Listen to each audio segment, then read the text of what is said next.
Punjabi radio USA ਸੁਣ ਰਹੇ ਸਾਰੇ ਸਰੋਤਿਆਂ ਨੂੰ ਪਿਆਰ ਸਤਿਕਾਰ ਸਹਿਤ ਤੇ ਨਿੱਘੀ ਜਿਹੀ ਸਤਿ ਸ੍ਰੀ ਅਕਾਲ। ਸਭ ਨੂੰ ਜੀਆਂ ਨੂੰ ਆਖਦੇ ਹਾਂ। ਸੋ ਤੇ ਪ੍ਰੋਗਰਾਮ 'ਚ ਆਪ ਸਭ ਦਾ ਸਵਾਗਤ ਹੈ। ਪ੍ਰੋਗਰਾਮ ਲੈ ਕੇ ਹਾਜ਼ਰ ਹੋ ਚੁੱਕੇ ਹਾਂ ਖਬਰ ਤੇ ਨਜ਼ਰ। ਅੱਜ 8 ਅਕਤੂਬਰ ਦਿਨ ਸ਼ਨੀਚਰਵਾਰ ਜੁੜ ਚੁੱਕੇ ਨੇ ਆਪਣੇ ਨਾਲ ਮਿੰਟੂ ਗੁਰਸਰੀਆ ਜੀ। ਸਵਾਗਤ ਹੈ, ਸਤਿ ਸ੍ਰੀ ਅਕਾਲ ਜੀ। ਜੀ ਸ਼ੁਕਰੀਆ ਸਾਰਿਆਂ ਨੂੰ, ਸਤਿ ਸ੍ਰੀ ਅਕਾਲ ਜੀ। ਸਾਡੇ ਅੱਜ ਦੇ ਪ੍ਰੋਗਰਾਮ ਦੇ ਸਪਾਂਸਰ ਹਨ ਖਾਲਸਾ ਇੰਸ਼ੋਰੈਂਸ ਏਜੰਸੀ, ਜਿਨ੍ਹਾਂ ਦੇ ਕੋਲੋਂ ਤੁਸੀਂ ਹਰ ਇੱਕ ਤਰੀਕੇ ਦੀ ਇੰਸ਼ੋਰੈਂਸ ਕਰਵਾ ਸਕਦੇ ਹੋ। ਇੰਸ਼ੋਰੈਂਸ ਬਾਰੇ ਪਤਾ ਕਰਨ ਲਈ ਕਾਲ ਕਰ ਸਕਦੇ ਹੋ 408 272 2500। ਟੇਰਕੇਣਾ ਇਮੀਗ੍ਰੇਸ਼ਨ ਲਾ ਫਰਮ ਇਮੀਗ੍ਰੇਸ਼ਨ ਦਾ ਹੋਵੇ ਕਿਸੇ ਵੀ ਤਰੀਕੇ ਦਾ ਕੰਮ, ਕਾਲ ਅਟਰਨੀ ਜੇ ਟੇਰਕੇਣਾ 415 909 0503। ਕ੍ਰਿਸ਼ਨ ਤਨੋਤਾ university, Baljinder Nijjar Woodland, Paramjit Kaur Rangi Vacaville, Harnek Singh Pawla Indian cuisine Renton Washington, Jassi Gill plumbing ਵਾਲੇ, ਧਰਮ ਸਿੰਘ ਬੇਕਰਸਫੀਲਡ, ਜੀ ਐਨ ਟਾਇਰ ਐਂਡ ਲੂਬ, ਜਿਨ੍ਹਾਂ ਦੇ ਕੋਲੋਂ ਤੁਸੀਂ truck wash, oil change, air brake ਦਾ ਕੰਮ ਕਰਵਾ ਸਕਦੇ ਹੋ। ਨਵੇਂ ਪੁਰਾਣੇ ਟਾਇਰ ਵਾਜਿਬ ਕੀਮਤਾਂ 'ਤੇ ਖਰੀਦ ਸਕਦੇ ਹੋ। ਸੈਂਟਾਨੈਲਾ 'ਚ ਲੋਕੇਸ਼ਨ ਹੈ। ਕਾਲ ਨਮਸੋਤਾ 209 277 0113। West Coast truck driving school Fresno, ਜਿਹੜੇ ਕਿ ਟਰੱਕ ਚਲਾਉਣ ਦੀ ਸਿਖਲਾਈ ਵਧੀਆ ਢੰਗ ਦੇ ਨਾਲ ਦਿੰਦੇ ਹਨ। ਕਾਲ ਅਜੀਤ ਅਟਵਾਲ 559 374 4541। ਅਤੇ ਜ਼ੈਂਡਰ ਗਰੁੱਪ, ਜਿੱਥੋਂ ਤੁਸੀਂ ਹੋਮ ਲੋਨਸ, ਘਰ ਖਰੀਦਣ ਅਤੇ ਘਰ ਵੇਚਣ ਦੀਆਂ ਸਰਵਿਸਿਜ਼ ਲੈ ਸਕਦੇ ਹੋ। ਕਾਲ ਮੋਹਨ ਚੀਮਾ 5599052575। ਇਹਨਾਂ ਸਾਰਿਆਂ ਦਾ ਧੰਨਵਾਦ। ਜੇਕਰ ਤੁਸੀਂ ਜਾਂ ਕੋਈ ਹੋਰ ਕਾਰੋਬਾਰ ਇਸ ਪ੍ਰੋਗਰਾਮ ਨੂੰ ਸਪਾਂਸਰ ਕਰਨਾ ਚਾਹੁੰਦੇ ਹੋ, ਸੰਪਰਕ ਕਰ ਸਕਦੇ ਹੋ 408 722 7698 ਦੇ ਉੱਤੇ।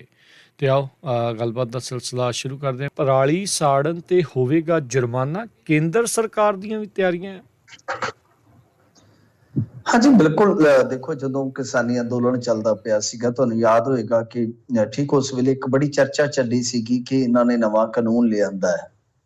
ਤਾਂ ਬੇਸਿਕਲੀ ਉਹ ਇਹਨਾਂ ਨੇ ਇੱਕ ਕਮਿਸ਼ਨ ਬਣਾ ਦਿੱਤਾ ਸੀਗਾ, ਏਅਰ ਕੁਆਲਿਟੀ ਮੈਨੇਜਮੈਂਟ ਕਮਿਸ਼ਨ।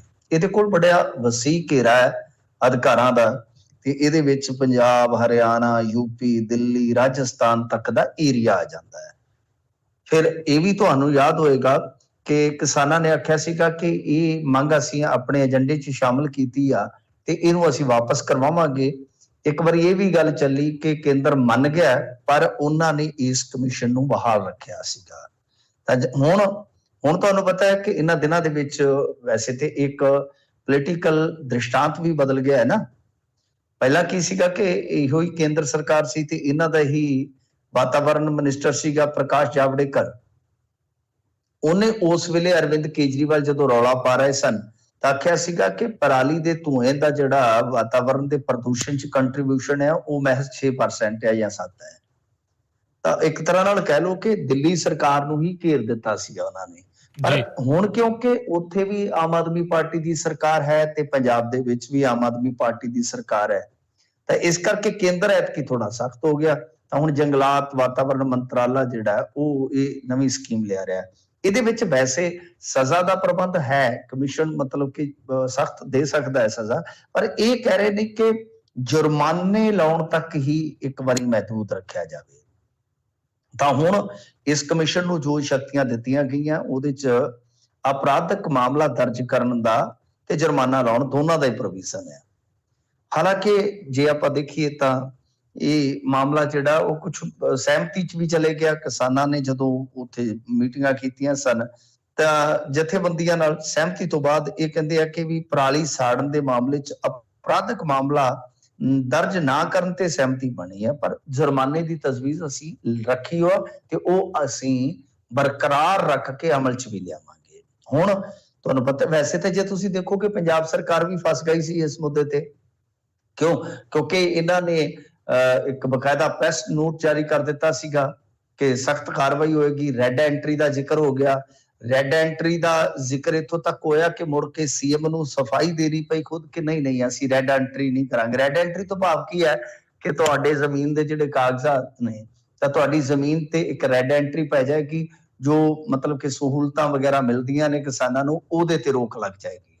ਤਾਂ ਪੰਜਾਬ ਸਰਕਾਰ ਨੇ ਫਿਰ ਆਪਣਾ ਇਹ ਫੈਸਲਾ ਜਿਹੜਾ ਸੀਗਾ ਪੁੱਠਾ ਲੈ ਲਿਆ, ਵਾਪਸ ਲੈ ਲਿਆ, ਉਹ ਬੈਕਫੁੱਟ ਤੇ ਹੋ ਗਿਆ। ਪਰ ਕੇਂਦਰ ਸਰਕਾਰ ਕਿਉਂਕਿ ਉਹ ਚਾਹੁੰਦੀ ਹੈ ਕਿ ਐਤਕੀ ਥੋੜਾ ਜਿਹਾ ਇਹਨਾਂ ਨੂੰ ਸੇਕ ਲਾਇਆ ਜਾਵੇ, ਤਾਂ ਉਹ ਹੁਣ ਕਮਿਸ਼ਨ ਦੇ ਥਰੂ, ਜਿਹੜਾ ਮੈਂ ਤੁਹਾਨੂੰ ਦੱਸਿਆ ਸ਼ੁਰੂ ਦੇ ਵਿੱਚ ਕਿ ਇੱਕ ਕਮਿਸ਼ਨ ਜਿਹੜਾ ਉਹ ਇਹਨਾਂ ਨੇ ਗਠਿਤ ਕਰ ਦਿੱਤਾ ਸੀਗਾ, ਕਿ ਉਸ ਕਮਿਸ਼ਨ ਦੇ ਜ਼ਰੀਏ ਐਤਕੀ ਪਰਾਲੀ ਤੇ ਸਖਤਾਈ ਕਰਨ ਦੇ ਰੌਂਅ ਦੇ ਵਿੱਚ ਹੈ ਕੇਂਦਰ ਸਰਕਾਰ। ਹੁਣ ਜਦੋਂ ਕਮਿਸ਼ਨ, ਮੈਂ ਤੁਹਾਨੂੰ ਦੱਸਿਆ ਕਿ ਆ ਗਿਆ ਅਮਲ ਦੇ ਵਿੱਚ, ਫਿਰ ਕਮਿਸ਼ਨ ਐਕਸ਼ਨ 'ਚ ਆ ਗਿਆ, ਤਾਂ ਪੰਜਾਬ ਸਰਕਾਰ ਨੂੰ ਵੀ ਸਖਤੀ ਕਰਨੀ ਪੈ ਸਕਦੀ ਹੈ, ਕਿਉਂਕਿ ਅਮੂਮਨ ਆਪਾਂ ਦੇਖਦੇ ਹਾਂ ਕਿ ਇਸ ਤਰ੍ਹਾਂ ਦੀਆਂ ਜਦੋਂ ਸਖਤਾਈਆਂ ਹੁੰਦੀਆਂ ਨੇ ਉਹ ਹੇਠਲੇ ਪੱਧਰ ਤੇ ਲਾਗੂ ਨਹੀਂ ਕੀਤੀਆਂ ਜਾਂਦੀਆਂ। ਸਰਕਾਰ ਜਿਹੜੀ ਹੈ ਉਹ ਬੜੀ ਚਲਾਕੀ ਨਾਲ ਜਾਂ ਢੀਠਤਾ ਦੇ ਨਾਲ ਕਹਿ ਲਓ ਕਿ ਨਿਕਲ ਜਾਂਦੀ ਹੈ। ਕਿਉਂਕਿ ਉਹਨਾਂ ਨੇ ਕੇਂਦਰ ਸਰਕਾਰ ਨੂੰ ਵੀ ਖੁਸ਼ ਰੱਖਣਾ ਹੈ, ਸਾਰਾ ਕੁਝ ਦੇਖਣਾ ਦਿਖਾਣਾ ਹੈ, ਪਰੰਤੂ ਸਭ ਤੋਂ ਵੱਡੀ ਗੱਲ ਹੁੰਦੀ ਹੈ ਕਿ ਲੋਕਲ ਸਰਕਾਰ ਨੇ ਕਿਸਾਨਾਂ ਦੀਆਂ ਵੋਟਾਂ ਵੀ ਲੈਣੀਆਂ ਹੁੰਦੀਆਂ। ਤਾਂ ਐਤਕੀ ਹੁਣ ਜਿਹੜਾ ਹੋ ਸਕਦਾ ਕਿ ਜੁਰਮਾਨੇ ਵਗੈਰਾ ਥੋੜੇ ਬਹੁਤੇ ਲਾਏ ਜਾਣ, ਪਰ ਰੌਲਾ ਇਹੀ ਪਏਗਾ ਕਿ ਜੇ ਜੁਰਮਾਨੇ ਲਾਏ ਜਾਂਦੇ ਫਿਰ ਕਿਸਾਨ ਜਥੇਬੰਦੀਆਂ ਵੀ ਐਕਸ਼ਨ 'ਚ ਆ ਜਾਂਦੀਆਂ ਨੇ। ਤਾਂ ਮਤਲਬ ਕਿ ਭੌਂ ਚੌਂ ਕੇ ਜੇ ਆਪਾਂ ਦੇਖੀਏ ਪਿਛਲੇ 7-8 ਸਾਲ ਤੋਂ ਜਿਹੜਾ ਲਗਾਤਾਰ ਸਿਲਸਿਲਾ ਚੱਲਦਾ ਆ ਰਿਹਾ, ਉਹੀ ਸਿਲਸਿਲਾ ਇਸ ਵਾਰੀ ਵੀ ਥੰਮ ਜਾਏਗਾ ਨਹੀਂ, ਇਹਦੀ ਕੋਈ ਸੰਭਾਵਨਾ ਹੈ। ਤਾਂ ਉਹ ਸਿਲਸਿਲਾ ਹੀ ਚੱਲੇਗਾ, ਰਾਜਨੀਤੀ ਵੀ ਹੋਏਗੀ ਤੇ ਪਰਾਲੀ ਵੀ ਜਿਹੜੀ ਹੈ ਉਹ ਵੀ ਸੜੇਗੀ, ਸਾਰਾ ਕੁਝ ਹੀ ਚੱਲੇਗਾ। ਕਿਸਾਨ ਆਪਣਾ ਹਵਾਲਾ ਦੇਣਗੇ ਕਿ ਸਾਡੇ ਪੱਲੇ ਬਈ ਕੁਝ ਨਹੀਂ ਹੈਗਾ, ਸਾਡੇ ਕੋਲ ਇੰਨੀ ਗੁੰਜਾਇਸ਼ ਨਹੀਂ ਹੈਗੀ ਕਿ ਅਸੀਂ ਇਹਦਾ ਪਰਾਲੀ ਦਾ ਕੋਈ ਆਪਣੇ ਪੱਧਰ ਤੇ ਹੱਲ ਕੱਢੀਏ, ਤੁਸੀਂ ਸਾਨੂੰ ਸਬਸਿਡੀ ਵਗੈਰਾ ਐਕਸਟਰਾ ਦਿਓ।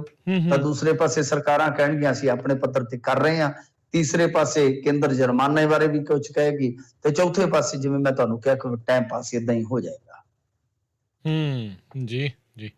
ਅਗਲੀ ਮਿੰਟੂ ਜੀ ਗੱਲ ਕਰੀਏ, ਕੈਪਟਨ ਸੰਧੂ ਤੱਕ ਨਹੀਂ ਪਹੁੰਚ ਸਕੀ ਵਿਜੀਲੈਂਸ। ਹਾਂਜੀ ਦੇਖੋ, ਇਹ FIR ਦਰਜ ਹੋ ਗਈ ਸੀ ਕਿ ਕੈਪਟਨ ਸੰਧੂ ਤੇ 2-3 ਦਿਨ ਪਹਿਲਾਂ FIR ਇਹਨਾਂ ਨੇ ਦਰਜ ਕਰ ਲਈ ਸੀ। FIR ਬਹੁਤ ਢੋਲ ਵਜਾ ਕੇ ਦਰਜ ਕਰਦੇ ਆ, ਜਦੋਂ ਵੀ ਕਰਦੇ ਆ। ਤਾਂ ਵਿਜੀਲੈਂਸ ਨੇ ਇਹਨਾਂ ਨੂੰ ਨਾਮਜ਼ਦ ਕਰ ਲਿਆ ਸੀਗਾ, ਜਿਹੜੇ ਸਾਬਕਾ OSD ਰਹੇ ਨੇ ਸਾਬਕਾ ਮੁੱਖ ਮੰਤਰੀ ਦੇ ਸੰਦੀਪ ਸੰਧੂ। ਤਾਂ ਗੱਲ ਇਹ ਆ ਕਿ ਇਹ ਕਿੱਥੇ ਚਲੇ ਗਏ ਆ, ਹਾਲ ਦੀ ਘੜੀ ਕੁਝ ਵੀ ਪਤਾ ਨਹੀਂ ਹੈ। ਵੈਸੇ ਤੁਸੀਂ ਦੇਖਿਆ ਹੋਣਾ ਕਿ ਜਦੋਂ ਭਾਰਤ ਭੂਸ਼ਣ ਆਸ਼ੂ ਦੇ ਇੱਕ ਬਹੁਤ ਕਰੀਬੀ ਜਿਹੜੇ ਕਿ ਲੁਧਿਆਣਾ ਇੰਪਰੂਵਮੈਂਟ ਟਰਸਟ ਦੇ ਚੇਅਰਮੈਨ ਵੀ ਰਹੇ ਸੀਗੇ, ਤਾਂ ਉਹਨਾਂ ਨੂੰ ਜਦੋਂ ਨਾਮਜ਼ਦ ਕੀਤਾ ਸੀ ਇਹਨਾਂ ਨੇ, ਤੇ ਅਈਓ ਲੁਕਣ ਮਿਚੀ ਵਾਲੀ ਖੇਡ ਚੱਲੀ ਤੇ ਅਖੀਰ ਫਿਰ ਉਹ ਹਾਈ ਕੋਰਟ ਦੇ ਵਿੱਚੋਂ ਰਾਹਤ ਲੈ ਆਏ ਸਨ ਬਾਲਾ ਸੁਬਰਾਮਨੀ। ਤਾਂ ਐਤਕੀ ਵੀ ਇਹ ਸਮਝਿਆ ਜਾ ਰਿਹਾ ਹੈ ਕਿ ਜੋ ਵਿਜੀਲੈਂਸ 2-3 ਦਿਨ ਪਹਿਲਾਂ ਪੂਰੇ ਢੋਲ ਢਮੱਕੇ ਦੇ ਨਾਲ ਇਹ ਕਹਿੰਦੀ ਆ ਕਿ ਸੰਧੂ ਛੱਡਣਾ ਨਹੀਂ, ਤਾਂ ਉਹ ਹੁਣ ਕਿੱਥੇ ਲੁਕ ਗਈ ਆ, ਜਾਂ ਸੰਧੂ ਜਿਹੜਾ ਹੈ ਉਹ ਕਿਤੇ ਦੂਰ ਚਲੇ ਗਿਆ। ਹੁਣ ਖੁਦ ਵਿਜੀਲੈਂਸ ਕਿਤੇ ਛੁਪ ਗਈ ਹੈ ਜਾਂ ਸੰਧੂ ਕਿਤੇ ਨਿਕਲ ਗਿਆ। ਤਾਂ ਹੁਣ ਲੱਗਦਾ ਇਹੋ ਹੈ ਕਿ ਇਹ ਮਾਮਲਾ ਫੇਰ ਜਾਏਗਾ ਕਾਨੂੰਨੀ ਚੌਕਟੇ 'ਚ। ਤਾਂ ਹੋ ਸਕਦਾ ਕਿ ਲਗਾਤਾਰ ਦੂਸਰੀ ਵਾਰ ਇਹੋ ਜੀ ਇੱਕ ਗੱਲ ਬਣੇ। ਵੈਸੇ ਤੇ ਇਹਨਾਂ ਦਾ ਵੀ ਜੇ ਤੁਸੀਂ ਦੇਖੋਗੇ ਤੇ ਜਿਹੜਾ ਰਾਜਨੀਤਿਕ ਪਿੜ ਸੀ ਉਹ ਲੁਧਿਆਣਾ ਹੀ ਸੀਗਾ ਤਕਰੀਬਨ। ਇਹਨਾਂ ਨੇ ਉਹ ਇਲੈਕਸ਼ਨ ਵੀ ਲੜਿਆ ਸੀਗਾ ਨਾ ਯਾਲੀ ਦੇ ਖਿਲਾਫ, ਮੁੱਲਾਪੁਰ ਵਾਲਾ, ਤਾਂ ਉਹਦੇ ਵਿੱਚ ਇਹਨਾਂ ਨੂੰ ਸ਼ਿਕਸਤ ਮਿਲ ਗਈ ਸੀਗੀ। ਤਾਂ ਗੱਲ ਇਹ ਆ ਕਿ ਕੀ ਇਹ ਮਾਮਲਾ ਫੇਰ ਉਸੇ ਤਰ੍ਹਾਂ ਦਾ ਹੀ ਬਣਦਾ ਜਾ ਰਿਹਾ ਕਿ ਬਾਲਾ ਸੁਬਰਾਮਨੀਅਮ ਵਾਂਗੂ ਇਹਨਾਂ ਨੂੰ ਵੀ ਸ਼ਾਇਦ ਰਿਲੀਫ ਮਿਲ ਜਾਏਗੀ। ਹੁਣ ਇਹਦੇ 'ਚ ਜਿਹੜਾ ਮਾਮਲਾ ਹੈ ਉਹ ਕੁਝ ਦਿਲਚਸਪ ਵੀ ਹੈ। ਉਸ ਮਾਮਲੇ ਨੂੰ ਜੇ ਤੁਸੀਂ ਦੇਖੋਗੇ ਤਾਂ ਹੋ ਸਕਦਾ ਹੈ ਕਿ ਰਾਹਤ ਇਹਨਾਂ ਨੂੰ ਮਿਲ ਜਾਵੇ, ਕਿਉਂਕਿ ਵੱਡਾ ਮਾਮਲਾ ਕੋਈ ਜ਼ਿਆਦਾ ਲੱਗਦਾ ਨਹੀਂ ਹੈ। ਹੁਣ ਰੌਲਾ ਤਾਂ ਹੈਗਾ ਸੋਲਰ ਲਾਈਟਾਂ ਦਾ। ਵੈਸੇ ਕਮਾਲ ਦੀ ਗੱਲ ਹੈ, ਤੁਸੀਂ ਦੇਖੋ ਇਸੇ ਏਰੀਏ ਦੇ ਵਿੱਚ ਰਾਜ ਕਰਨਵੀਰ ਸਿੰਘ ਜੀ ਮਸਲਾ ਕਿੱਥੋਂ ਤੱਕ ਪਹੁੰਚਿਆ ਸੀਗਾ। ਆਪਾਂ ਨੂੰ ਯਾਦ ਹੈ ਜਦੋਂ ਰਾਣੋ ਫੜਿਆ ਗਿਆ ਸੀਗਾ, ਕਿੱਡਾ ਵੱਡਾ ਡਰੱਗ ਰੈਕਟ, ਕਿਵੇਂ ਉਹਦੇ ਵਿੱਚ ਇੱਕ ਉਸ ਵੇਲੇ ਦੇ ਅਮਰਿੰਦਰ ਸਿੰਘ ਦੇ OSD ਦਾ ਨਾਮ ਆਇਆ, ਫੋਟੋਆਂ ਵਾਇਰਲ ਹੋਈਆਂ, ਕਿਵੇਂ ਅਫਸਰਾਂ ਦਾ ਐਕਟਰਾਂ ਦਾ ਨਾਂ ਆਇਆ, ਉਹ ਸਾਰਾ ਕੁਝ ਛੱਡ ਦਿੱਤਾ, ਉਹਨੂੰ ਤਾਂ ਕਦੇ ਇਹਨਾਂ ਨੇ ਖੋਲਿਆ ਨਹੀਂ ਹੈ। ਹੁਣ ਫਿਰ ਉਸ ਤੋਂ ਬਾਅਦ ਰੌਲਾ ਇਹਨਾਂ ਨੇ ਪਾਇਆ ਕਿ 500 ਕਰੋੜ ਦੀਆਂ ਰਜਿਸਟਰੀਆਂ ਫੜੀਆਂ ਗਈਆਂ ਜੀ ਸੰਧੂ ਦੇ ਇੱਕ ਕਰੀਬੀ ਕੋਲੋਂ। ਉਹ ਮਾਮਲਾ ਵੀ ਮੁੜ ਕੇ ਉੱਥੇ ਦਬਾਇਆ ਗਿਆ। ਪਰ ਇੱਕ ਜਿਹੜਾ ਮਾਮਲਾ ਖੋਲਿਆ ਗਿਆ ਜਿਹਦੇ 'ਚ ਹੁਣ ਸੰਧੂ ਦੀਆਂ ਮੁਸ਼ਕਲਾਂ ਵੱਧ ਰਹੀਆਂ ਨੇ, ਉਹ ਹੈਗਾ 65 ਲੱਖ ਦਾ ਸੋਲਰ ਸਟਰੀਟ ਲਾਈਟ ਮਾਮਲਾ ਹੈ। ਉਹਦੇ ਵਿੱਚ ਵੇਖੋ ਗੱਲ ਕੀ ਹੈ ਕਿ ਜਿਹੜਾ ਦੋਸ਼ ਇਹੋ ਹੈ ਕਿ ਸਿੱਧਵਾਂ ਬੇੜ ਦੇ ਤਹਿਤ 26 ਪਿੰਡਾਂ ਦੇ ਵਿੱਚ ਨਾ 45 ਤੇ 60 ਵਾਟ ਤੇ ਸੋਲਰ ਸਟਰੀਟ ਲਾਈਟਾਂ ਵਾਲਾ ਇਹ ਪ੍ਰੋਜੈਕਟ ਲਿਆਂਦਾ ਸੀਗਾ। ਹੋਇਆ ਕੀ ਆ, ਕਿਹਾ ਇਹ ਗਿਆ ਕਿ ਸੰਦੀਪ ਸੰਧੂ ਦੇ ਰਿਸ਼ਤੇਦਾਰ ਜਿਹੜੇ ਆ ਕੋਈ ਹਰਪ੍ਰੀਤ ਸਿੰਘ, ਵੈਸੇ ਇਹ ਹਰਪ੍ਰੀਤ ਸਿੰਘ ਰਿਸ਼ਤੇਦਾਰ ਮੀਡੀਆ ਲਿਖ ਰਿਹਾ ਹੈ, ਇਹ ਰਿਸ਼ਤੇਦਾਰ ਦਾ ਗਾਂ ਕਰੀਬੀ ਸੀਗਾ ਕਿ ਇਹਦੇ ਜ਼ਰੀਏ ਤੇ ਮਤਲਬ ਕਿ ਜਿਹੜਾ ਲਖਵਿੰਦਰ ਸਿੰਘ ਸੀ ਇਹਨਾਂ ਦੇ ਨਾਲ ਮਤਲਬ ਕਿ ਇਕੱਠੇ ਹੋ ਕੇ ਇਹਨਾਂ ਨੇ ਦਾਬਾ ਪਾਇਆ, ਤੇ ਦਾਬਾ ਪਾਉਣ ਤੋਂ ਬਾਅਦ BDPO ਜਿਹੜਾ ਸੀਗਾ ਤੇ ਕੋਈ ਵੀਡੀਓ ਇਹਨਾਂ ਦੇ ਜ਼ਰੀਏ ਜਦੋਂ ਇਹਨਾਂ ਨੂੰ ਕਾਬੂ ਕਰ ਲਿਆ ਤਾਂ ਇੱਕ ਅਮਰ ਇਲੈਕਟ੍ਰੀਕਲ ਇੰਟਰਪ੍ਰਾਈਜ਼ਸ ਫਰਮ ਸੀਗੀ, ਉਹਨਾਂ ਦੇ ਨਾਲ ਇਹਨਾਂ ਨੇ ਸੌਦਾ ਕਰਵਾ ਦਿੱਤਾ। ਸੌਦਾ ਇਹ ਹੈ ਕਿ 3325 ਰੁਪਏ ਦੀ ਜਿਹੜੀ ਮਨਜ਼ੂਰਸ਼ੁਦਾ ਰਕਮ ਸੀ ਉਹਦੇ ਮੁਕਾਬਲੇ 7288 ਰੁਪਏ ਪ੍ਰਤੀ ਲਾਈਟ ਦੇ ਦਰ ਤੇ ਇਹ ਜਿਹੜੀ ਖਰੀਦ ਫਾਈਨਲ ਕੀਤੀ ਗਈ।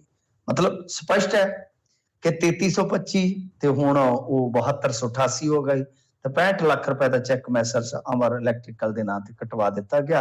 ਲਾਈਟਾਂ ਲੂਟਾਂ ਲੱਗੀਆਂ ਨਹੀਂ, ਕਹਿੰਦੇ ਕਿ 2-4 ਪਿੰਡਾਂ 'ਚ ਐਵੇਂ ਜਗਾੜ ਜਿਹਾ ਕਰਕੇ ਫਾਰਮੈਲਿਟੀ ਕਰ ਦਿੱਤੀ। ਪਰ ਹੁਣ ਇੱਥੇ ਗੌਰਤਲਬ ਗੱਲ ਹੈ, ਗੌਰ ਕਰਨ ਵਾਲੀ ਗੱਲ ਹੈ ਕਿ ਬਈ 65 ਲੱਖ ਰੁਪਏ ਦਾ ਟੋਟਲ ਤੇ ਜੇ 3325 ਨੂੰ ਲਓਗੇ ਅੱਧ ਪਚੱਧ ਤੇ ਹੋ ਗਿਆ ਤੇ ਕਪੜਾ ਕਿੰਨੇ ਦਾ ਰਹਿ ਗਿਆ? 30-35 ਲੱਖ ਦਾ, ਕਿਉਂਕਿ ਸਰਕਾਰੀ ਰੇਟ ਦੇ ਮੁਤਾਬਕ 65 ਲੱਖ ਟੋਟਲ ਗਿਆ, 65 ਲੱਖ ਦਾ ਚੈੱਕ ਗਿਆ ਤਾਂ 65 ਲੱਖ ਚੋਂ 3325 ਦੇ ਹਿਸਾਬ ਦੇ ਨਾਲ ਇਹ ਅੱਧ ਜਿੱਤਾ ਬਣ ਹੀ ਜਾਣਾ ਸੀਗਾ।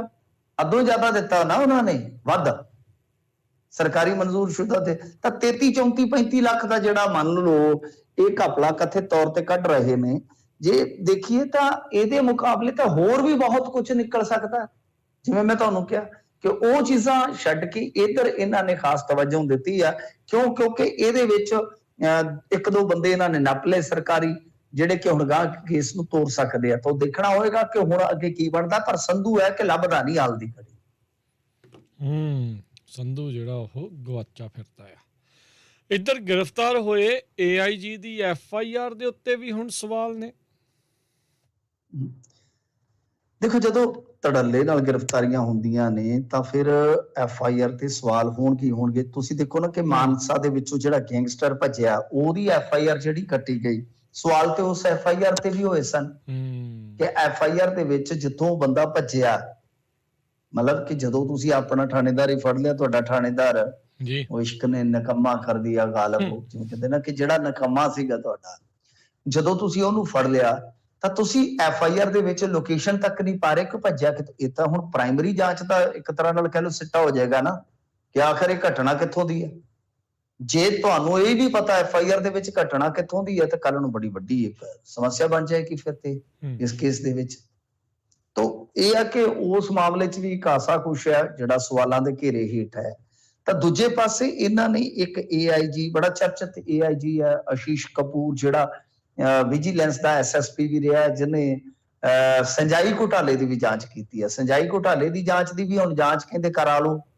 ਕਿਉਂਕਿ ਕਹਿੰਦੇ ਕਿ ਜਦੋਂ ਇਹ ਜਾਂਚ ਕਰ ਰਿਹਾ ਸੀਗਾ ਜਿਹੜੇ ਚੋਰ ਸੀ ਉਹਨਾਂ ਨੂੰ ਕੱਢਣ ਦਾ ਤੇ ਸਾਧਾਂ ਨੂੰ ਫਸਾਉਣ ਦਾ, ਇਹਨੇ ਵੀ ਹਾਸਾ ਖੇਡ ਖੇਡਿਆ। ਹੁਣ ਕਿਵੇਂ ਖੇਡ ਖੇਡਿਆ ਇਹ ਤਾਂ ਬਈ ਦੋਸ਼ ਨੇ, ਚਰਚਾਵਾਂ ਨੇ। ਪਰ ਗੱਲ ਇਹ ਆ ਕਿ ਇਹਦੇ ਤੇ ਦੋਸ਼ ਹੋਰ ਵੀ ਲੱਗੇ। ਮਸਲਨ ਇੱਕ ਬੀਬੀ ਸੀਗੀ ਹਰਿਆਣੇ ਦੀ, ਉਹ ਕੰਮ ਕਰਦੀ ਸੀ ਆ ਜਿਹੜਾ ਇਮੀਗ੍ਰੇਸ਼ਨ ਦਾ ਹੁੰਦਾ ਹੈ, ਮਤਲਬ ਕਿ ਜਿਹੜੇ ਏਜੰਟ ਵਗੈਰਾ, ਉਹ ਫਸ ਗਈ। ਉਹ ਜੇਲ੍ਹ ਦੇ ਵਿੱਚ ਸੀ। ਉਹ ਕਹਿੰਦੀ ਆ ਕਿ ਮੈਨੂੰ ਜੇਲ੍ਹ ਦੇ ਵਿੱਚ ਇਹਨੇ ਹੱਥਾਂ ਤੇ ਚੜਾ ਲਿਆ ਤੇ ਫਿਰ ਬਾਹਰ ਸੱਦ ਲੈਂਦਾ ਸੀਗਾ, ਫਿਰ ਸ਼ਾਦੀ ਦਾ ਝਾਂਸਾ ਦੇ ਕੇ ਸਰੀਰਕ ਸੰਬੰਧ ਵੀ ਬਣੇ, ਗਰਭਵਤੀ ਵੀ ਹੋਈ। ਕਹਿੰਦੀ ਕਿ ਉਥੋਂ ਮੈਡੀਕਲ ਦੇ ਬਹਾਨੇ ਮੈਨੂੰ ਬਾਹਰ ਵੀ ਕਢਾ ਲਿਆ ਜਾਂਦਾ ਸੀ, ਸ਼ਾਪਿੰਗਾਂ ਤੱਕ ਕਰਵਾਈਆਂ ਜਾਂਦੀਆਂ ਸੀ ਕਿਉਂਕਿ ਸਾਰਾ ਕੁਝ ਮੇਰਾ ਹੀ ਚੱਲਦਾ ਸੀਗਾ। ਤਾਂ ਉਹਨੇ ਵੀ ਠੱਗੀ, ਠੋਰੀ, ਸ਼ੋਸ਼ਣ, ਇਸ ਤਰ੍ਹਾਂ ਦੇ ਬੜੇ ਦੋਸ਼ ਲਾਏ ਸੀਗੇ। ਪਰ ਕਦੇ ਵੀ ਕਪੂਰ ਨੇ ਮੰਨਿਆ ਨਹੀਂ, ਹਮੇਸ਼ਾ ਇਹਨੇ ਇਹਨਾਂ ਦੋਸ਼ਾਂ ਨੂੰ ਨਕਾਰਿਆ। ਤਾਂ ਗੱਲ ਇਹ ਹੈ ਕਿ ਬਾਅਦ ਦੇ ਵਿੱਚ ਹੁਣ ਜਿਹੜਾ ਮਾਮਲਾ ਦਰਜ ਹੋਇਆ, ਇਹ ਮਾਮਲਾ ਦਰਜ ਹੋਇਆ ਇਹਦੇ ਤੇ 1 ਕਰੋੜ ਰੁਪਈਆ ਰਿਸ਼ਵਤ ਲੈਣ ਦਾ। ਹੁਣ ਕੱਲ ਜਦੋਂ ਪੇਸ਼ ਕੀਤਾ ਗਿਆ ਸੀ ਆਸ਼ੀਸ਼ ਕਪੂਰ ਨੂੰ, ਉਦੋਂ ਅੰਦਰ ਬਹਿਸ ਵਸਈਆ ਖਾਸਾ ਹੋਇਆ। ਹੁਣ ਉਹਦੇ ਅੰਸ਼ ਜਿਹੜੇ ਆ ਬਾਹਰ ਨਿਕਲ ਰਹੇ ਨੇ ਕੋਰਟ ਦੇ ਵਿੱਚ। ਕੀ ਹੋਇਆ ਤਾਂ ਇਹਦੇ ਵਿੱਚ ਜਿਹੜੇ ਡਿਫੈਂਸ ਦੀ ਧਿਰ ਆ, ਮਤਲਬ ਕਿ ਜਿਹੜੇ ਇਹ ਵਿਜੀਲੈਂਸ ਦੇ AIG ਆਸ਼ੀਸ਼ ਕਪੂਰ ਦੇ ਵਕੀਲ ਆ, ਉਹਨਾਂ ਵੱਲੋਂ ਇਹ ਕਿਹਾ ਗਿਆ ਕਿ ਵੇਖੋ ਇਸ ਕੇਸ ਦੇ ਵਿੱਚ ਸਭ ਤੋਂ ਵੱਡੀ ਜਿਹੜੀ ਗੱਲ ਆ ਕਿ ਸ਼ਿਕਾਇਤਕਰਤਾ, ਮਤਲਬ ਕਿ ਜਿਹੜਾ ਬੰਦਾ ਸ਼ਿਕਾਇਤ ਕਰਤਾ ਹੈ, ਸ਼ਿਕਾਇਤਕਰਤਾ ਵੀ DSP ਹੈ ਤੇ ਉਹ ਤਫਤੀਸ਼ ਵੀ ਉਹੀ ਬੰਦਾ ਕਰ ਰਿਹਾ ਹੈ। ਇਹ ਤੇ ਬੜੀ, ਉਹ ਕਹਿੰਦੇ ਕਿ ਕਾਨੂੰਨੀ ਨੁਕਤੇ ਨਿਗਾਹ ਤੋਂ ਦੇਖੋਗੇ ਤੇ ਬੜੀ ਅਜੀਬੋ ਗਰੀਬ ਗੱਲ ਆ ਕਿ ਜਿਸ ਬੰਦੇ ਨੇ ਸ਼ਿਕਾਇਤ ਕੀਤੀ ਆ, ਮੁਕੱਦਮਾ ਦਰਜ ਕਰਵਾਇਆ, ਤੇ ਉਹੀ ਬੰਦਾ ਮੁਕੱਦਮੇ ਦੀ ਤਫਤੀਸ਼ ਕਰ ਰਿਹਾ ਹੈ। ਇੱਕ ਚੀਜ਼ ਤੇ ਇਹ ਕਹੀ ਗਈ ਹੈ। ਦੂਜੀ ਇਹ ਆ ਕਿ ਦੇਖੋ ਨਿਯਮਾਂ, ਚਲੋ ਇੱਥੇ ਤਾਂ ਉਲੰਘਣ ਹੋਇਆ। ਉਹ ਕਹਿੰਦੇ ਆ ਕਿ ਦੂਜੀ ਜਿਹੜੀ ਸਾਡੀ ਦਲੀਲ ਆ ਉਹ ਇਹ ਆ ਕਿ ਜੋ FIR ਲਿਖੀ ਗਈ ਆ ਉਹਦੇ ਵਿੱਚ ਜੋ ਇਹਨੇ ਸ਼ਿਕਾਇਤ ਪਾਈ ਆ ਸੂਤਰਾਂ ਦੇ ਹਵਾਲੇ ਨਾਲ ਪਾਈ ਆ। ਇਹ ਦੇਖੋ ਇੱਕ ਪੱਤਰਕਾਰ ਤੇ ਸੂਤਰਾਂ ਦਾ ਮਤਲਬ ਕਿ ਕਰਕੇ ਹਵਾਲਾ ਦੇ ਕੇ ਬਹੁਤ ਵਾਰੀ ਖਬਰਾਂ ਲਾ ਜਾਂਦੇ ਆ। ਜੀ ਇੱਥੇ ਪੁਲਿਸ ਵੀ ਹੁਣ ਸੂਤਰਾਂ ਦਾ ਇਸਤੇਮਾਲ ਕਰਨ ਲੱਗ ਪਈ ਆ। ਸ਼ਾਇਦ ਉਹਨਾਂ ਨੇ ਵੀ ਪੱਤਰਕਾਰਾਂ ਤੋਂ ਕੁਝ ਸੇਧ ਲਈ ਆ ਕਿ ਬਈ ਇਹ ਇਦਾਂ ਚਲਾ ਜਾਂਦੇ ਕੰਮ ਤੇ ਆਪਾਂ ਵੀ ਚਲਾ ਲਿਆ ਕਰੀਏ। ਪਰ ਕਿਉਂਕਿ ਉੱਥੇ ਮਾਮਲਾ ਕਾਨੂੰਨ ਦਾ, ਹੁਣ ਪੱਤਰਕਾਰ ਨੂੰ ਤਾਂ ਚੈਲੰਜ ਨਹੀਂ ਹੁੰਦਾ ਵੀ ਆਪਣਾ ਸੂਤਰ ਜਿਹੜਾ ਰਿਵੀਲ ਕਰ, ਪਰ ਉੱਥੇ ਤੇ ਤੁਹਾਨੂੰ ਦੱਸਣਾ ਪਵੇਗਾ ਨਾ। ਜੀ ਜੀ ਉੱਥੇ ਤੇ ਤੁਹਾਨੂੰ ਦੱਸਣਾ ਪਵੇਗਾ। ਕੋਰਟ ਨਹੀਂ ਮੰਨਦਾ ਇਹਨਾਂ ਚੀਜ਼ਾਂ ਨੂੰ ਕਿ ਪੁਲਿਸ ਇਨਵੈਸਟੀਗੇਸ਼ਨ 'ਚ ਤੁਸੀਂ ਕਹੋ ਕਿ ਕੋਈ ਸੂਤਰ ਮਿਲਿਆ ਸੀਗਾ ਜੀ, ਮੈਂ ਤੁਰਿਆ ਜਾਂਦਾ ਸੀਗਾ ਤੇ ਚੌਂਕ 'ਚ ਖਲੋਤਾ ਸੀ, ਮੈਨੂੰ ਕੰਨ 'ਚ ਕਹਿੰਦਾ ਕਿ ਫਲਾਣੇ ਦੇ ਐ ਚੱਕ ਦੇ ਫੱਟਾ। ਏਦਾਂ ਥੋੜੀ ਨਾ ਹੁੰਦਾ, ਤੇ ਤੁਹਾਨੂੰ ਸਾਬਤ ਕਰਨਾ ਪਵੇਗਾ ਸਾਰੀਆਂ ਚੀਜ਼ਾਂ ਨੂੰ। ਹੁਣ ਗੱਲ ਇਹ ਆ ਕਿ ਵੈਸੇ ਤੇ ਸੂਤਰਾਂ ਵਾਲੀ ਕਹਾਣੀ ਥੋੜੀ ਜਿਹੀ ਆਪਾਂ ਹੋਰ ਇੱਧਰ ਨੂੰ ਲੈ ਕੇ ਚੱਲੀਏ ਤੇ ਲੱਖੇ ਸਿਧਾਣੇ ਤੇ ਜਿਹੜਾ ਮਾਮਲਾ ਦਰਜ ਹੋਇਆ, ਜਿਸ ਮਾਮਲੇ ਦੇ ਵਿੱਚ ਹੁਣ ਕੱਲ ਨੂੰ ਬੜਾ ਵੱਡਾ ਇਕੱਠ ਰੱਖਿਆ ਗਿਆ ਮਹਿਰਾਜ ਦੇ ਵਿੱਚ, ਜਿੱਥੇ ਅੱਗੇ ਵੀ ਲੱਖੇ ਸਿਧਾਣੇ ਦੇ ਹੱਕ 'ਚ ਇਕੱਠ ਰੱਖਿਆ ਗਿਆ ਸੀਗਾ, ਉਸ ਮਾਮਲੇ 'ਚ ਵੀ ਇਹੀਓ ਕੁਛ ਆ। ਹਾਲਾਂਕਿ ਜਿਹੜੇ ਬੰਦੇ ਦੇ ਨਾਲ ਲਿੰਕ ਕੀਤਾ ਗਿਆ ਕਿ ਲੰਡਾ ਤੇ ਰਲ ਕੇ ਫਰੌਤੀਆਂ, ਮਤਲਬ ਕਿ ਇਸ ਤੋਂ ਇਲਾਵਾ ਡਰੱਗ ਦਾ, ਹਥਿਆਰਾਂ ਦਾ ਫਲਾ ਕਾਰੋਬਾਰ ਕਰਦੇ ਆ, ਉਹਨੇ ਖੁਦ ਕਹਿ ਦਿੱਤਾ ਕਿ ਲੱਖਾ ਸਿਧਾਣਾ ਤੇ ਸਾਡਾ ਦੁਸ਼ਮਣ ਹੈ। ਪੁਲਿਸ ਕੀ ਕਹਾਣੀਆਂ ਪਾ ਰਹੀ ਹੈ ਸਾਨੂੰ ਤੇ ਸਮਝ ਨਹੀਂ ਆ ਰਹੀ। ਹੁਣ ਗੱਲ ਇਹ ਆ ਕਿ ਉਸ FIR ਦਾ ਆਧਾਰ ਵੀ ਸੂਤਰ ਹੀ ਆ, ਕਿ ਸੂਤਰਾਂ ਤੋਂ ਪਤਾ ਲੱਗਾ ਜੀ। ਕਮਾਲ ਦੇ ਸੂਤਰ ਨੇ ਇਹਨਾਂ ਦੇ, ਬਈ ਕਮਾਲ ਦੇ ਸੂਤਰ ਨੇ। ਇਹਨਾਂ ਦੇ ਬੰਦੇ ਥਾਣਿਆਂ ਚੋਂ ਭੱਜ ਜਾਂਦੇ ਫੜੇ ਹੋਏ, ਉਦੋਂ ਤੇ ਸੂਤਰ ਜਿਹੜੇ ਸੁੱਤੇ ਹੀ ਰਹਿ ਜਾਂਦੇ ਆ। ਹੁਣ ਪਾਕਿਸਤਾਨ ਚੋਂ ਕੀ ਆ ਰਿਹਾ, ਕੌਣ ਫਰੌਤੀਆਂ ਲੈ ਰਿਹਾ, ਉਹ ਸੂਤਰ ਇਹਨਾਂ ਨੂੰ ਦੱਸ ਜਾਂਦੇ ਆ। ਇੱਥੇ ਵੀ ਹੁਣ ਸੂਤਰਾਂ ਦਾ ਵਿਸ਼ੇਸ਼ ਤੌਰ ਤੇ ਜ਼ਿਕਰ ਹੋਇਆ। ਮੈਂ ਥੋੜੀ ਜਿਹੀ ਗੱਲ ਨੂੰ ਲਿੰਕ ਇਸੇ ਕਰਕੇ ਕੀਤਾ ਹੈ ਕਿ ਅੱਜ ਕੱਲ ਇਹ ਵੀ ਇੱਕ ਪੈਟਰਨ ਚੱਲ ਪਿਆ ਹੈ। ਤਾਂ ਖੈਰ ਇਹ 2-3 ਦਲੀਲਾਂ ਉਹਨਾਂ ਨੇ ਬਹੁਤ ਵੱਡੇ ਪੱਧਰ ਤੇ ਰੱਖੀਆਂ। ਨਾਲ ਇਹ ਵੀ ਕਿਹਾ ਕਿ ਦੇਖੋ ਜਿਹੜਾ ਆਸ਼ੀਸ਼ ਕਪੂਰ ਆ, ਇਹ ਬੰਦਾ ਬਹੁਤ ਵੱਡੀਆਂ ਪੜਤਾਲਾਂ ਕਰ ਚੁੱਕਿਆ, ਸਿੰਜਾਈ ਘੁਟਾਲੇ ਦਾ ਪਰਦਾਫਾਸ਼ ਕੀਤਾ, 1000 ਕਰੋੜ ਦਾ ਘੁਟਾਲਾ ਸੀ, ਮਤਲਬ ਕਿ ਇਹ ਸਾਰਾ ਮੈਂਡੇਟਾ ਹੋ ਰਿਹਾ ਉਹਦੇ ਨਾਲ। ਤਾਂ ਇਹ ਦਲੀਲਬਾਜ਼ੀ ਉੱਥੇ ਜ਼ਰੂਰ ਹੋਈ ਆ, ਪਰ ਇੱਕ ਵਾਰੀ ਫਿਰ ਦੇਖੋ ਹੁਣ ਕੌਣ ਸੱਚਾ ਹੈ ਕੌਣ ਝੂਠਾ, ਇਹਦਾ ਨਿਸਤਾਰਾ ਕਰਨਾ ਬਹੁਤ ਔਖਾ ਆ।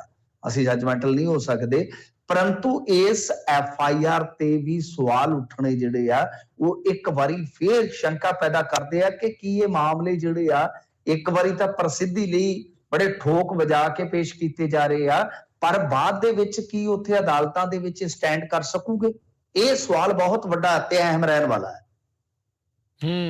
ਜੀ ਬਿਲਕੁਲ। ਅਗਲੀ ਗੱਲ ਕਰੀਏ, ਨਾਇਬ ਤਹਿਸੀਲਦਾਰਾਂ ਦੀ ਭਰਤੀ ਦੀ ਜਾਂਚ ਦੀ ਮੰਗ ਉੱਠੀ ਆ। ਹਾਂਜੀ, ਕੱਲ ਜਿੱਦਾਂ ਕਹ ਲਈਏ ਕਿ ਮਾਮਲਾ ਸ਼ੁਰੂ ਹੋਇਆ ਸੀ, ਅੱਜ ਵੀ ਬਹੁਤ ਚਰਚਾ ਰਹੀ ਸੋਸ਼ਲ ਮੀਡੀਆ ਤੇ। ਵੈਸੇ ਕਮਾਲ ਦੀ ਗੱਲ ਹੈ ਕਿ ਸੋਸ਼ਲ ਮੀਡੀਆ ਤੇ ਨਾ ਕੋਈ ਮੁੱਦਾ ਟ੍ਰੈਂਡ ਕਰੇ।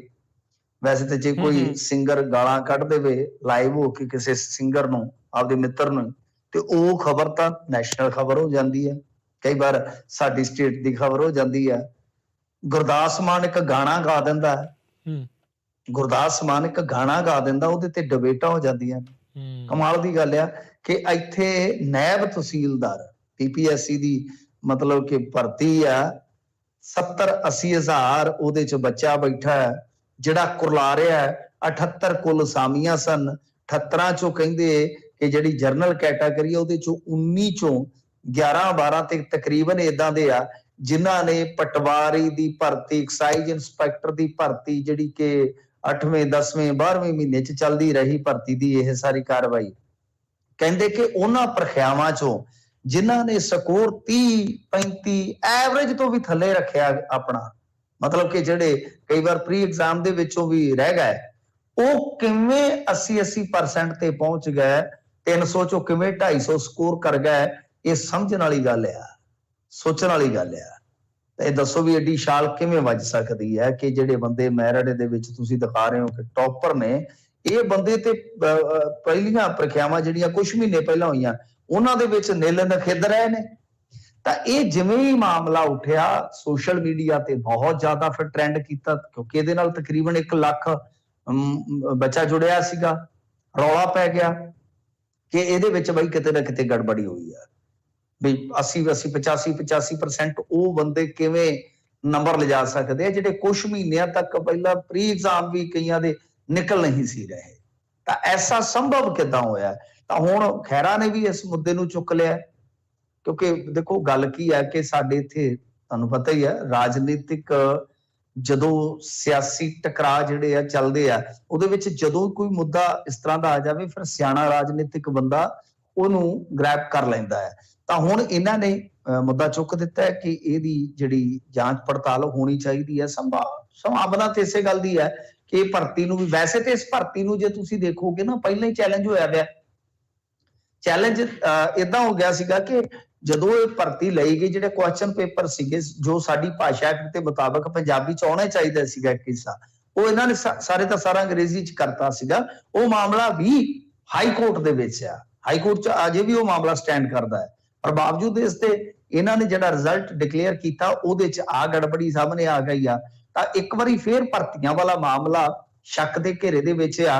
ਹੁਣ ਲੋਕ ਇਹ ਮੰਗ ਕਰਦੇ ਆ ਕਿ ਬਈ ਜੇ ਭਰਤੀ ਘੱਟੋ ਘੱਟ ਕਰਨੀ ਆ ਤਾਂ ਫਿਰ ਕੋਈ ਪਾਰਦਰਸ਼ਤਾ ਵਾਲਾ ਢੰਗ ਵੀ ਤੁਹਾਨੂੰ ਅਪਣਾਉਣਾ ਪਵੇਗਾ, ਕਿਉਂਕਿ ਹਰੇਕ ਭਰਤੀ 'ਚ ਐਸਾ ਡੰਗਾ ਪੈ ਜਾਂਦਾ। ਫਿਰ ਉਹ ਕਾਨੂੰਨੀ ਝਮੇਲਿਆਂ 'ਚ ਚਲੇ ਜਾਂਦੀ ਹੈ ਭਰਤੀ, ਕਈ ਸਾਲ ਉੱਥੇ ਕੇਸ ਲੜੇ ਜਾਂਦੇ ਆ। ਕਈ ਵਾਰ ਇਹ ਹੁੰਦਾ ਕਿ ਜਿਨ੍ਹਾਂ ਨੇ ਜੁਆਇਨਿੰਗਾਂ ਕਰ ਲਈਆਂ ਹੁੰਦੀਆਂ, ਉੱਤੋਂ ਆਰਡਰ ਆ ਜਾਂਦਾ, ਉਹਨਾਂ ਨੂੰ ਵੀ ਘਰ ਨੂੰ ਭੇਜਣਾ ਪੈਂਦਾ। ਸੋ ਗੱਲ ਇਹ ਆ ਕਿ ਬਹੁਤ ਬੁਰੀ ਹਾਲਤ ਹੋਈ ਪਈ ਆ। ਪਰ ਕਮਾਲ ਦੀ ਗੱਲ ਹੈ ਕਿ ਜਿਹੜਾ 70-80 ਹਜ਼ਾਰ ਬੱਚੇ ਦੇ ਨਾਲ ਜੁੜਿਆ ਮੁੱਦਾ ਜਿਹੜਾ ਸੋਸ਼ਲ ਮੀਡੀਆ ਤੇ ਪੂਰਾ ਟ੍ਰੈਂਡਿੰਗ ਕਰਦਾ ਪਿਆ, ਪਰ ਇੱਥੋਂ ਦੇ ਮੇਨ ਸਟ੍ਰੀਮ ਮੀਡੀਆ ਦੇ ਵਿੱਚੋਂ ਉਹ ਖਬਰ ਹੀ ਗਾਇਬ ਹੈ। ਦੇਖ ਲਓ ਕੀ ਇੰਪੋਰਟੈਂਟ ਹੈ ਇਹਨਾਂ ਲਈ ਤੇ ਕੀ ਨਹੀਂ। ਅਗਲੀ ਮਿੰਟੂ ਜੀ ਗੱਲ ਕਰੀਏ ਆਪਣੇ ਮਾਮਲੇ 'ਚ, ਹਾਈ ਕੋਰਟ ਆਪ ਬਣ ਗਿਆ ਜੱਜ। ਦੇਖੋ, ਇਹ ਕਹਾਣੀ ਸ਼ੁਰੂ ਹੁੰਦੀ ਆ ਤਕਰੀਬਨ ਲਾ ਲਓ ਕਿ ਕੁਝ ਮਹੀਨੇ ਪਹਿਲਾਂ ਇੱਕ ਨਰਨੌਲ ਨਿਵਾਸੀ ਐਡਵੋਕੇਟ ਨੇ ਜਾਣਕਾਰੀ ਮੰਗ ਲਈ ਕਿ ਤੁਹਾਡੇ ਜੱਜਾਂ ਦੇ ਖਿਲਾਫ ਹੁਣ ਤੱਕ 2009 ਤੋਂ ਲੈ ਕੇ ਕਿੰਨੀਆਂ ਸ਼ਿਕਾਇਤਾਂ ਨੇ, ਕੀ ਕਾਰਵਾਈ ਹੋਈ ਹੈ। ਇਹਨਾਂ ਨੇ ਆਰਟੀਆਈ ਦੇ ਵਿੱਚੋਂ ਜਾਣਕਾਰੀ ਦੇਣ ਤੋਂ ਇਨਕਾਰ ਕਰ ਦਿੱਤਾ ਕਿ ਵੇਖੋ ਅਸੀਂ ਇਹ ਰਿਕਾਰਡ ਇੰਨਾ ਚਿਰ ਨਹੀਂ ਰੱਖਦੇ। ਹਾਈ ਕੋਰਟ ਦੇ ਇਸ ਫੈਸਲੇ ਤੋਂ ਬਾਅਦ ਫਿਰ ਮਾਮਲਾ, ਜਾਨੀ ਹਾਈ ਕੋਰਟ ਨੇ ਆਪਾਂ ਕਹਿ ਸਕਦੇ ਹਾਂ ਕਿ ਜੁਡੀਸ਼ਰੀ, ਉਸ ਤੋਂ ਬਾਅਦ ਇਹ ਫਿਰ ਮਾਮਲਾ ਜਿਹੜਾ ਕੇਂਦਰੀ ਸੂਚਨਾ ਕਮਿਸ਼ਨ ਕੋਲ ਗਿਆ। ਕੇਂਦਰੀ ਸੂਚਨਾ ਕਮਿਸ਼ਨ ਨੇ ਜੁਡੀਸ਼ਰੀ ਦੀ ਇਸ ਦਲੀਲ ਨੂੰ ਅਸਵੀਕਾਰ ਕਰ ਲਿਆ, ਮਤਲਬ ਕਿ ਉਹਨੇ ਪ੍ਰਵਾਨ ਨਹੀਂ ਕੀਤਾ। ਉਹਨਾਂ ਨੇ ਆਖਿਆ ਕਿ ਨਹੀਂ, ਇਹ ਤੁਹਾਨੂੰ ਜਾਣਕਾਰੀ ਦੇਣੀ ਪਵੇਗੀ।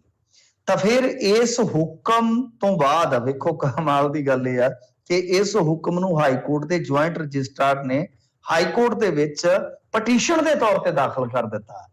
ਤੇ ਇਹਦੇ ਤੇ ਫਿਰ ਕਿਹਾ ਗਿਆ ਕਿ ਕੇਂਦਰੀ ਸੂਚਨਾ ਕਮਿਸ਼ਨ ਨੇ ਆਪਣੇ ਅਧਿਕਾਰ ਖੇਤਰ ਤੋਂ ਬਾਹਰ ਜਾ ਕੇ ਇਹ ਜਿਹੜਾ ਸਾਰਾ ਕੁਝ ਕੀਤਾ ਵਾ, ਤੇ ਆਪਣੇ ਹੀ ਮਸਲੇ ਦੇ ਵਿੱਚ ਫਿਰ ਹਾਈ ਕੋਰਟ ਨੇ ਜਾਣਕਾਰੀ ਦੇਣ ਤੇ ਰੋਕ ਲਾ ਦਿੱਤੀ ਹੈ। ਸਮਝ ਗਏ ਕਿ ਆਪਣੇ ਖਿਲਾਫ ਹੀ ਕੋਈ ਕੇਸਾਂ ਦੇ ਮਾਮਲੇ ਨੇ ਜਾਂ ਸ਼ਿਕਾਇਤਾਂ ਦੇ ਮਾਮਲੇ ਨੇ, ਆਪ ਤੁਸੀਂ ਜਾਣਕਾਰੀ ਦੇਣੀ ਸੀ, ਨਹੀਂ ਦਿੱਤੀ। ਫਿਰ ਉੱਤੋਂ ਕੇਂਦਰੀ ਸੂਚਨਾ ਕਮਿਸ਼ਨ ਨੇ ਕਿਹਾ ਕਿ ਜਾਣਕਾਰੀ ਦਿਓ। ਫਿਰ ਤੁਸੀਂ ਉਸ ਫੈਸਲੇ ਨੂੰ ਆਪ ਹੀ ਚੈਲੰਜ ਕਰਤਾ, ਆਪ ਹੀ ਉਹਦੇ ਤੇ ਸਟੇ ਕਰ ਦਿੱਤਾ। ਇੰਟਰਸਟਿੰਗ ਹੈ ਨਾ ਕਿ ਜੇ ਤੱਕ ਦੇਖੋ ਗੱਲ ਕੀ ਹੈ ਕਿ ਇੱਕ ਮਿਸਾਲ ਸੈੱਟ ਕਰਨੀ ਹੋਵੇ, ਜਦੋਂ ਕੇਂਦਰੀ ਸੂਚਨਾ ਕਮਿਸ਼ਨ ਨੇ ਦੇ ਦਿੱਤਾ ਹੁਕਮ ਕਿ ਦਿਓ ਸੂਚਨਾ, ਤਾਂ ਤੁਸੀਂ ਜੱਜਾਂ ਦੇ ਖਿਲਾਫ ਜਿਹੜੀ ਸ਼ਿਕਾਇਤ ਹੈ ਉਹਦਾ ਰਿਕਾਰਡ ਕਿਉਂ ਨਹੀਂ ਰੱਖਦੇ, ਮੇਨਟੇਨ ਕਿਉਂ ਨਹੀਂ ਕਰਦੇ? ਇਹ ਕਹਿੰਦੇ ਜੀ ਇੰਨਾ ਚਿਰ ਅਸੀਂ ਸੰਭਾਲਦੇ ਨਹੀਂ ਸ਼ਿਕਾਇਤਾਂ ਜਿਹੜੀਆਂ ਹੁੰਦੀਆਂ ਜੱਜਾਂ ਦੇ ਖਿਲਾਫ। ਬੇਸਿਕਲੀ ਕੀ ਹੈ ਕਿ ਸ਼ਿਕਾਇਤਾਂ ਇਹੋ ਜਿਹੀਆਂ ਆਉਂਦੀਆਂ ਜੱਜਾਂ ਦੇ ਖਿਲਾਫ ਕਿ ਖੁਦ ਜੁਡੀਸ਼ਰੀ ਵੀ ਸ਼ਰਮਿੰਦਾ ਹੋ ਜਾਂਦੀ ਹੈ। ਗੁਰਦਾਸਪੁਰ ਤੋਂ ਮਾਮਲਾ ਨਿਕਲਿਆ ਜ਼ਰੂਰ ਪਿਛਲੇ ਦਿਨੀ, ਕਹਿੰਦੇ ਕਿ ਜੱਜ ਨੇ ਹੇਠਲੀ ਅਦਾਲਤ ਵਾਲਾ, ਸੈਸ਼ਨ ਜੱਜ ਨੇ ਹੇਠਲੀ ਅਦਾਲਤ ਵਾਲਾ ਜਿਹੜਾ ਵਰਡਿਕਟ ਆਇਆ ਸੀਗਾ ਉਹ ਚੱਕ ਕੇ ਜਿਵੇਂ ਇਧਰ ਸਟੇਟਸ ਚੇਪ ਦਿੰਦੇ ਆ, ਕਾਪੀ ਪੇਸਟ ਉਦਾਂ ਹੀ ਕਰ ਦਿੱਤਾ, ਸਿਰਫ ਥੱਲੇ ਕੁਝ ਰਿਮਾਰਕਸ ਪਾਸ ਕਰ ਦਿੱਤੇ। ਤਾਂ ਕਹਿਣ ਦਾ ਮਤਲਬ ਇਹ ਆ ਕਿ ਇਸ ਤਰ੍ਹਾਂ ਦੀਆਂ ਸ਼ਿਕਾਇਤਾਂ ਬਹੁਤ ਨੇ ਜੁਡੀਸ਼ਰੀ ਦੇ ਖਿਲਾਫ ਜਾਂ ਕਹਿ ਲਓ ਜੱਜਾਂ ਦੇ ਖਿਲਾਫ, ਤਾਂ ਉਹ ਹੁਣ ਰਿਕਾਰਡ ਮੇਨਟੇਨ ਨਹੀਂ ਕੀਤਾ ਜਾਂਦਾ। ਇਹ ਵੀ ਇੱਕ ਅਚਰਜ ਵਾਲੀ ਗੱਲ ਹੈਗੀ ਆ। ਜੀ ਜੀ ਬਿਲਕੁਲ। ਅਗਲੀ ਮਿੰਟੂ ਜੀ ਜਾਂਦੇ ਜਾਂਦੇ ਗੱਲ ਕਰ ਲਈਏ, ਧਰਮ ਬਦਲਣ ਤੇ ਰਾਖਵਾਂਕਰਨ ਬਾਰੇ ਬਣਿਆ ਕਮਿਸ਼ਨ।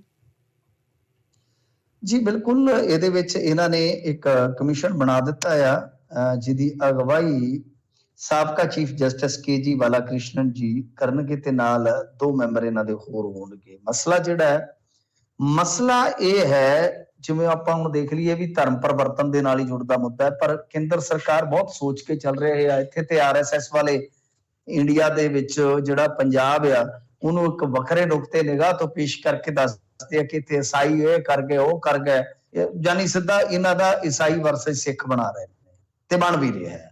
ਤਾਂ ਦੂਸਰੇ ਪਾਸੇ ਉਹ ਉਧਰ ਬਹੁਤ ਚਲਾਕੀ ਨਾਲ ਕੰਮ ਕਰ ਰਹੇ ਆ, ਕਿਉਂਕਿ ਤੁਹਾਨੂੰ ਪਤਾ ਈਸਾਈਆਂ ਦੇ ਦੇਸ਼ਾਂ ਦੇ ਅੱਜ ਕੱਲ ਸਿਆਸੀ ਤਾਕਤਾਂ ਦੇ ਝੰਡੇ ਕਿੱਥੋਂ ਤੱਕ ਝੂਲਦੇ ਆ, ਸਭ ਨੂੰ ਪਤਾ ਹੀ ਹੈ। ਹੂੰ ਹੂੰ ਅੱਛਾ, ਹੁਣ ਇਹ ਕੀ ਕਰ ਰਹੇ ਨੇ? ਇਹਨੂੰ ਰੋਕਣ ਵਾਸਤੇ ਇੱਕ ਤਰੀਕਾ ਇਹ ਵੀ ਹੁੰਦਾ ਹੈ ਨਾ, ਕਿਉਂਕਿ ਤੁਸੀਂ ਇੱਕ ਚੀਜ਼ ਨੋਟ ਕਰੋ, ਮੈਂ ਮਿਸਾਲ ਦੇਣਾ ਤੁਹਾਨੂੰ। ਜੀ ਕੋਈ ਬੰਦਾ ਹਿੰਦੂ ਧਰਮ ਚੋਂ, ਸਿੱਖ ਧਰਮ ਚੋਂ ਜਾਂ ਬੁੱਧ ਧਰਮ ਚ, ਤਿੰਨ ਹੀ ਆਉਣਗੇ। ਤਾਂ ਇਹਨਾਂ ਧਰਮਾਂ ਦੇ ਵਿੱਚੋਂ ਜੇ ਕਨਵਰਟ ਹੋ ਜਾਂਦਾ ਹੈ ਈਸਾਈ ਦੇ ਵਿੱਚ, ਕ੍ਰਿਸਚੀਅਨਿਟੀ ਦੇ ਵਿੱਚ ਉਹ ਚਲੇ ਜਾਂਦਾ ਹੈ। ਤੁਸੀਂ ਸਿੱਖ ਨੂੰ ਹੀ ਲੈ ਲਓ, ਸਿੱਖ ਆਪਣਾ ਇੱਕ ਐਸੀ ਭਾਈਚਾਰਾ ਵੀ ਹੈ ਨਾ, ਐਸੀ ਭਾਈਚਾਰਾ ਉਹ ਮਤਲਬ ਕਿ ਵਰਗੀਕ੍ਰਿਤ ਕੀਤਾ ਗਿਆ ਇੱਕ ਰਾਖਵੀਕਰਨ ਵਾਸਤੇ, ਰਿਜ਼ਰਵੇਸ਼ਨ ਵਾਸਤੇ। ਤਾਂ ਹੁਣ ਉਹ ਮਾਨਤਾਵਾਂ ਜਿਹੜੀਆਂ ਉਹਦੀਆਂ ਪ੍ਰੈਕਟਿਸਿਸ ਜਿਹੜੀਆਂ ਨੇ ਉਹ ਤਾਂ ਬਦਲ ਗਈਆਂ, ਉਹ ਟੋਟਲੀ ਸਮਰਪਿਤ ਹੋ ਗਿਆ ਦੂਸਰੇ ਰਿਲੀਜਨ ਨੂੰ। ਪਰੰਤੂ ਕਿਉਂਕਿ ਕਾਗਜ਼ਾਂ ਦੇ ਵਿੱਚ ਉਹ ਕਨਵਰਟ ਨਹੀਂ ਹੋਇਆ, ਕਾਗਜ਼ਾਂ ਦੇ ਵਿੱਚ ਉਹ ਬਤੌਰ ਐਸੀ ਸਹੂਲਤਾਂ ਲੈ ਰਿਹਾ ਹੈ। ਕਿਉਂਕਿ ਕਾਗਜ਼ਾਂ ਦੇ ਵਿੱਚ ਧਰਮ ਬਦਲਣਾ ਇੱਕ ਬਹੁਤ ਗੁੰਝਲਦਾਰ ਪ੍ਰਕਿਰਿਆ ਹੈਗੀ ਆ। ਤਾਂ ਉਹ ਇਸ ਕਰਕੇ ਕਾਗਜ਼ਾਂ ਚੋਂ ਉਹੀ ਰਹੇਗਾ। ਤਾਂ ਹੀ ਜੇ ਤੁਸੀਂ ਦੇਖੋਗੇ ਆਪਾਂ ਕਹਿੰਦੇ ਈਸਾਈਆਂ ਦੇ ਆંકੜੇ ਚੱਕੋਗੇ, ਉਹ ਠੀਕ ਉੱਥੇ ਜੇ ਤੇ ਉੱਥੇ ਹੀ ਰਹਿੰਦੇ ਆ, ਕਿਉਂਕਿ ਬਹੁਤ ਸਾਰੇ ਚਾਹੇ ਉਹ ਆਦਿਵਾਸੀ ਲਾ ਲਓ, ਚਾਹੇ ਕਿਤੇ ਵੀ ਲਾ ਲਓ, ਜਦੋਂ ਕਨਵਰਜ਼ਨ ਚ ਜਾਂਦੇ ਨੇ ਤਾਂ ਉਹ ਕਾਗਜ਼ਾਂ ਚ ਉਹੀ ਰਹਿੰਦੇ ਨੇ। ਪਰ ਇਹ ਦਵਾਈ ਜਿਹੜੀ ਆ ਉਹ ਇਸ ਕਰਕੇ ਪਾਉਂਦੇ ਆ ਕਿ ਬੰਦੇ ਬਹੁਤ ਵੱਡੀ ਤਾਦਾਦ ਦੇ ਵਿੱਚ ਉਧਰ ਨੂੰ ਜਾ ਰਹੇ ਨੇ, ਕਨਵਰਟ ਹੋ ਰਹੇ ਨੇ।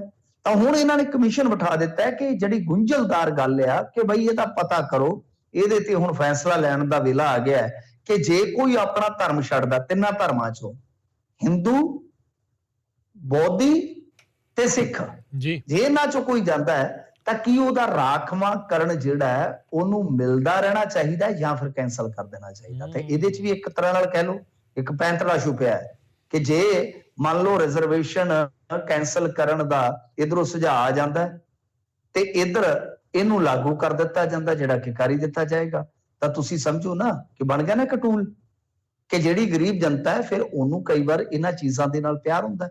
ਜਦ ਕਿ ਦੂਸਰੇ ਪਾਸੇ ਜਿਹੜੇ ਕ੍ਰਿਸਚੀਅਨ ਨੇ ਉਹ ਕਹਿ ਰਹੇ ਆ ਕਿ ਇਹ ਸਹੂਲਤਾਂ ਸਾਨੂੰ ਦੇਣੀਆਂ ਚਾਹੀਦੀਆਂ, ਵੀ ਸਾਡੇ ਲਈ ਵੀ ਰਿਜ਼ਰਵ।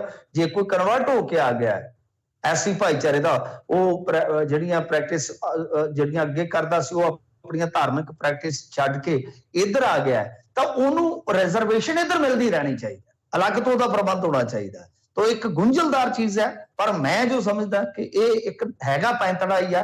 ਹੁਣ ਦੇਖੋ ਇਹਦੇ ਤੇ ਕੀ ਫੈਸਲਾ ਲੈਂਦੇ ਆ। ਜੀ ਜੀ, ਸ਼ੁਕਰੀਆ ਮਿੰਟੂ ਜੀ, ਬਹੁਤ ਧੰਨਵਾਦ ਇਹਨਾਂ ਖਬਰਾਂ ਬਾਰੇ ਜਾਣਕਾਰੀ ਦੇਣ ਲਈ। ਮਿਲਦੇ ਹਾਂ ਅਗਲੀ ਵਾਰ। ਸਤਿ ਸ਼੍ਰੀ ਅਕਾਲ। ਸ਼ੁਕਰੀਆ ਜੀ, ਧੰਨਵਾਦ ਜੀ, ਸਤਿ ਸ਼੍ਰੀ ਅਕਾਲ ਜੀ। ਪ੍ਰੋਗਰਾਮ ਦੀ ਇੱਥੇ ਹੀ ਸਮਾਪਤੀ ਹੈ ਤੇ ਜਾਣ ਤੋਂ ਪਹਿਲਾਂ ਆਪਣੇ ਸਰੋਤਿਆਂ ਨੂੰ ਦੱਸ ਜਾਈਏ, ਅੱਜ ਸ਼ਾਮ ਨੂੰ ਰਾਤ ਨੂੰ 10:30 ਵਜੇ ਭਾਈ ਸੁੱਖਾ ਭਾਈ ਜਿੰਦਾ ਉਹਨਾਂ ਦੇ ਜਿਹੜਾ ਸ਼ਹੀਦੀ ਸਮਾਗਮ ਆ ਪੰਜਾਬੀ ਰੇਡੀਓ USA ਦੇ YouTube ਤੇ Facebook ਦੇ ਉੱਤੇ ਚੈਨਲਸ ਦੇ ਉੱਤੇ ਲਾਈਵ ਚੱਲੇਗਾ। ਸੋ ਉਹ ਜਿਹੜਾ ਤੁਸੀਂ ਦੇਖਣਾ ਆ ਉਹ ਨਾ ਭੁੱਲਿਓ। ਕੱਲ ਅੱਜ ਜਿਹੜਾ ਹੈ ਜੀ ਸ਼ਾਮ ਨੂੰ ਜਿਹੜਾ ਉਹ 10:30 ਵਜੇ ਅੱਜ ਇਹ ਸਮਾਗਮ ਆ ਉਹ ਪੰਜਾਬੀ ਰੇਡੀਓ USA ਦੇ Facebook ਤੇ YouTube ਦੇ ਉੱਤੇ ਲਾਈਵ ਚੱਲੇਗਾ। ਸੋ ਭਾਈ ਸੁੱਖਾ ਭਾਈ ਜਿੰਦਾ ਉਹਨਾਂ ਦੀ ਸ਼ਹੀਦੀ ਨੂੰ ਸਮਰਪਿਤ ਸ਼ਹੀਦੀ ਸਮਾਗਮ ਜਿਹੜਾ ਆ ਉਹ ਆਵੇਗਾ ਰਾਤ ਨੂੰ 10:30 ਵਜੇ ਉਹ ਸ਼ੁਰੂ ਹੋਵੇਗਾ ਕੈਲੀਫੋਰਨੀਆ ਟਾਈਮ ਦੇ ਮੁਤਾਬਕ। ਹੁਣ ਲੈਂਦੇ ਹਾਂ ਜੀ ਇਜਾਜ਼ਤ। ਸਭ ਨੂੰ ਪਿਆਰ ਭਰੀ ਸਤਿ ਸ਼੍ਰੀ ਅਕਾਲ।